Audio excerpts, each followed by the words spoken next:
మనకి ఒక బ్యాంకు దోపిడీ దొంగ దొరికినట్టున్నాడు కదా. లేదు, ఆ డబ్బు అతను గెలుచుకున్నాడు. అతని ల్యాప్టాప్ లో 1x బెట్ యాప్ ఓపెన్ చేసినట్లు కనిపిస్తోంది చూడు. అతని డబ్బులు క్రెడిట్ అయినట్లుగా అతని ఫోన్ కి ఒక నోటిఫికేషన్ వచ్చింది. మరియు ఒక వ్యక్తి అలా పెద్ద మొత్తంలో డబ్బు పంచిన సందర్భాలు కూడా ఉన్నాయి. అది నీకెలా తెలుసు? అది నాకు ఎలా తెలుసా అంటే అప్పుడప్పుడు అతను నన్ను చూడడానికి వస్తుంటాడు. నా సలహా ఏమిటంటే యాప్ ని నువ్వు కూడా డౌన్లోడ్ చేసుకో.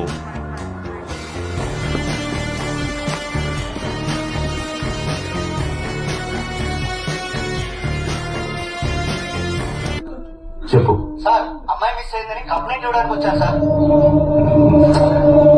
ఇప్పుడు ఆల్రెడీ అదే కేసు ఇంట్రాగేట్ చేస్తున్నానయ్యా. సార్, ఇంకో అమ్మాయి మిస్సింగ్ అంట సార్.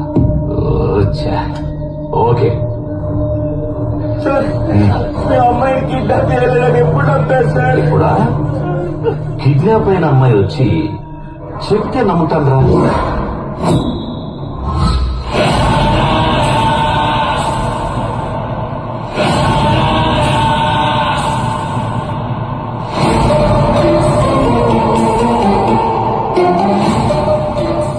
ఒక్కసారి మా ప్రపంచంలోకి వస్తే బయటి ప్రపంచం మర్చిపోవాలి.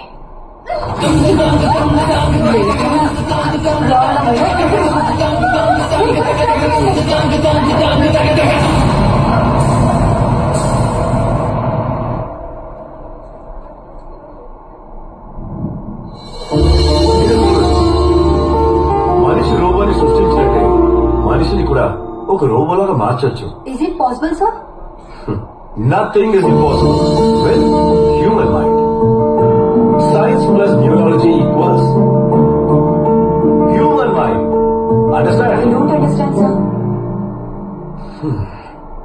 మన బ్రెయిన్ టీవీ రిమోట్ అయితే మనకు వచ్చే థాట్స్ టీవీలో ఉన్న సిగ్నల్స్ లాంటివి. రిమోట్ కి టీవీకి మధ్యన ఉన్న ఆ సిగ్నల్స్ లాంటివే మన బాడీలో ఉన్న నర్వస్ సిస్టమ్. దీని గురించి మన నెక్స్ట్ ప్రాక్టికల్ సెషన్స్ లో మనం నేర్చుకుందాం. Okay good. నేను ప్రపంచంలో 3 విషయాలకి వాల్యూ ఇస్తాను. 1 టైం, 2 టైం, 3 ఏంటి సార్? 3 కూడా టైం. 3 నిమిషాలు టైం తీసుకుని 2 నిమిషాలు మ్యాటర్ సెటిల్ చేసి 1 minute లో పంపించేస్తాను. No compromise.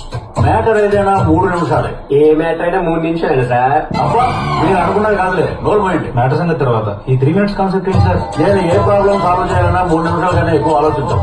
సోదాపి ముందు మీలో పేషెంట్ ఎవరో చెప్పండి. ముందు మీ సోదాపి మిస్సింగ్ లో మీ ర్యాంక్ ఎంత సార్? నాకు అర్థమైందా నువ్వే పేషెంట్. పేషెంట్ కాదు, మా ఫ్రెండ్ వాడు రాడు. నా దగ్గర ఒక ఐడియా ఉందా? ఏం సార్?